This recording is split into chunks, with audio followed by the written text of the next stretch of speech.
గాని రైతులు గాని అక్కడ ఉండే మధ్యవర్తులు గాని ఈ రోజు ఎన్నో ఇబ్బందులు ఎదుర్కొంటున్నారు.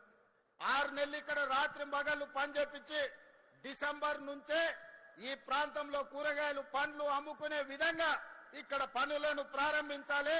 100% అభివృద్ధి 2 నెలల్లో పూర్తి చేయాలని నేను తుమ్మల నాగేశ్వరరావు గారికి సూచన చేసిన.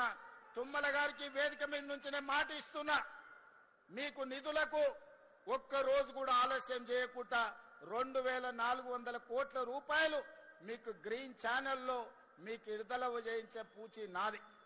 మరి పనులు నిర్మాణం చేయించుకునే బాధ్యత మీది, మల్రెడ్డి రంగారెడ్డి గారిది, శ్రీధర్ బాబుది. కేసీఆర్ కుర్చేసుకొని కూర్చొని పాలమూరు రంగారెడ్డి ఎత్తిపోతల కడతా అన్నాడు. కానీ ఎన్నికైన తర్వాత మందేసుకొని ఫామ్ హౌస్ లో వండుకున్నాడు.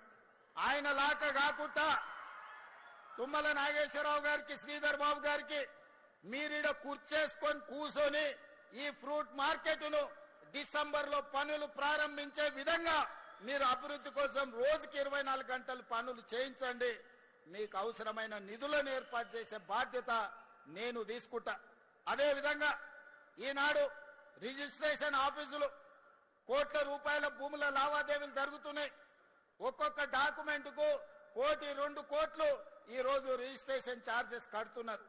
కానీ సబ్ రిజిస్ట్రార్ ఆఫీస్కి పోతే కూర్చోనికే కూర్చుంటుందా ఒకసారి ఆలోచన చేయండి. గంటల కొద్దీ నిలబడితే కూర్చోవడానికి కుర్చీ ఉండదు. వయసు మీద పడ్డ వాళ్ళు బాత్రూమ్కి వెళ్దామంటే అక్కడ బాత్రూమ్ ఉండదు.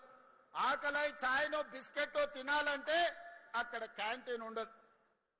ఎక్కడనో శ్మశానానికి పోయినట్టు లేకపోతే ఎడారిలో మనకు ఏ దిక్కులేని దగ్గరకు పోయినట్టు ఉంటుంది సబ్ రిజిస్ట్రార్ ఆఫీస్. నేను అడిగిన రెవెన్యూ మంత్రి శ్రీనివాసరెడ్డి గారిని, శ్రీనివాసరెడ్డి గారు ప్రతి సంవత్సరం నీకు రిజిస్ట్రేషన్ నుంచి 15-16 వేల కోట్ల రూపాయల ఆదాయాన్ని ఇస్తున్నారు. మరి ఇన్ని వేల కోట్ల రూపాయల ఆదాయం ఇచ్చే వాళ్ళు వస్తే కూర్చోవడానికి కుర్చీ లేదు, తాగడానికి ఛాయ్ లేదు, ఎక్కడ చూసినా నిలబడడానికి కూడా స్థలం లేని పరిస్థితి ఉన్నది. ఇది మంచిదా? కస్టమర్ ఈజ్ అవర్ గాడ్ అన్నారు. మరి అట్లాంటి వాళ్లను మీరు ఇట్లా నిలబడితే మంచిదా అని అడిగిన. అందుకే ఆయన ఆలోచన చేసిండు. ఔటర్ రింగ్ రోడ్డు లోపల 39 సబ్ రిజిస్ట్రార్ కార్యాలయాలు ఉంటే వాటిని 12 క్లస్టర్స్ గా బ్రహ్మాండంగా ఏసీ గదులతోని ఎక్కడికి వెళ్ళినా 5 స్టార్ హోటల్కి వెళ్తే ఎలాంటి వసతులు ఉంటాయో ఈ రోజు రిజిస్ట్రేషన్ చేసుకోవడానికి వచ్చే వాళ్లకు అలాంటి వసతులతోని ఇవాళ ఇంటిగ్రేటెడ్ సబ్ రిజిస్ట్రార్ ఆఫీసులను డిజైన్ చేసి